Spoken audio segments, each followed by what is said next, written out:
The creaking of timber and the relentless pounding of Atlantic waves framed one of the most profitable industries in history. By the late 1600s, the transatlantic slave trade had grown into an economic machine so efficient that it reshaped continents.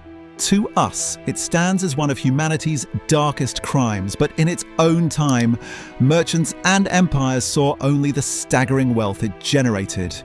So that begs the question, how could the slave trade be so immoral yet such a thriving industry that flourished for years and ages? The answer shows a dark truth about humanity that would completely change what we believe about the human civilization forever.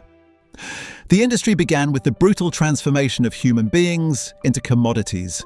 Every person forced into slavery carried a market price determined not by dignity, but by age, health, gender, and origin. An able-bodied man commanded the highest value as prime labor, while women often fetched more for their ability to both work and reproduce. Children, though cheaper, were investments whose value lay in decades of labor ahead. To merchants, these were not lives, but assets, and auction blocks became the markets where capital was displayed, inspected, and sold with a precision that rivaled livestock trades. The structure that made this industry thrive was the so-called triangular trade. Ships left European ports loaded with textiles, guns, alcohol, and manufactured goods, bound for Africa's coast.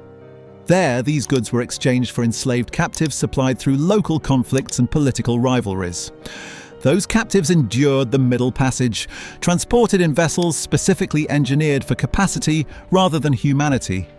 Once in the Americas, they were forced onto plantations that produced sugar, tobacco, cotton, and coffee, which were then shipped back to Europe. At every stage of the triangle, profit was extracted, and every participant in the chain understood the economic logic that kept it running. The ships themselves reveal how far the trade's engineers went to maximize profit. Slave ships were constructed not for comfort, but for efficiency. Decks were low and narrow, designed to fit hundreds of people in a space barely suitable for half that number. Shackles bound bodies in place, preventing movement, but ensuring the cargo would arrive intact enough to sell. Mortality rates of 10 to 20% were accepted and calculated in advance, written into the cost of doing business. Even insurers adapted, offering policies that compensated merchants for cargo loss when human beings died. The infamous Zong massacre of 1781, when more than 100 captives were thrown into the sea so the crew could claim insurance, was not an accident of cruelty, but the logical outcome of a system where life and profit had been mathematically fused. If you're enjoying this video, consider smashing the subscribe button as it'll help us dearly. Let's keep it moving. The slave trade's profitability did not rely solely on ships and plantations. Behind it stood a web of financial systems as advanced as anything Europe had ever known. Merchants pooled resources through syndicates, spreading risk the way modern corporations do. Insurance ensured that voyages remained profitable even when disease or storms claimed lives. Credit systems allowed plantation owners to purchase slaves on loan, repaying merchants with the profits generated by enslaved labor. By the 18th century, banking houses in London, Amsterdam, Bordeaux, and Lisbon were deeply entangled in this trade, their vaults filled with wealth that could be traced directly to human bondage. The trade thrived because it solved the three essential challenges of any industry: supply, logistics, and demand. Africa's endless conflicts and shifting rivalries provided a constant flow of captives. Europe's shipbuilders refined designs to transport them with ruthless efficiency. And the Americas consumed human labor on plantations at a rate that ensured unending demand. Sugar, tobacco, and cotton became the oil of their age, addictive commodities that fueled Europe's appetite. Each new plantation meant more slaves, and each slave meant more profit, locking the system into a cycle of expansion. The structure of the slave trade mirrored the very qualities we now associate with multinational corporations. Profit was separated from morality. Investors who purchased shares in voyages rarely saw the suffering their dividends depended on.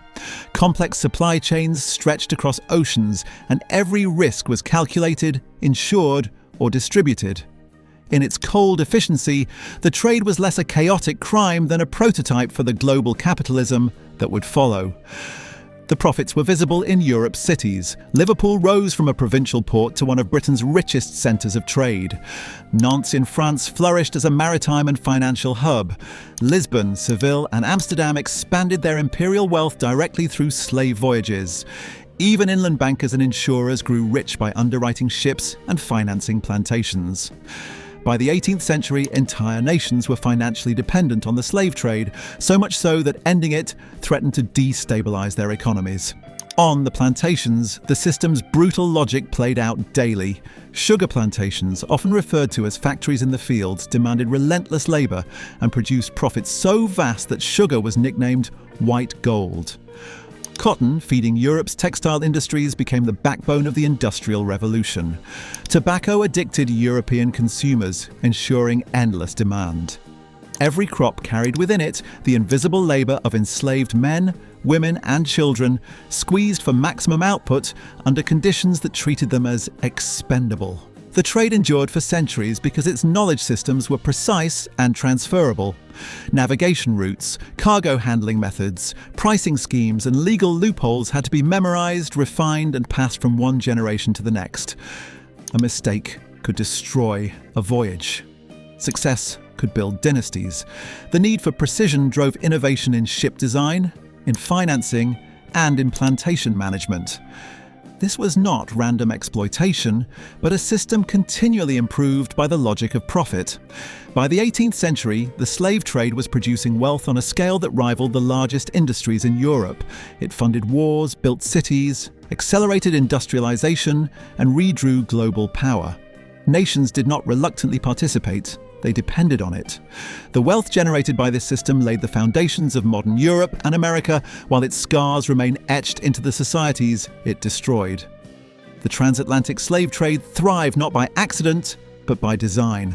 It was global, ruthless, and optimized for profit. Its strength lay in the fact that it was not hidden.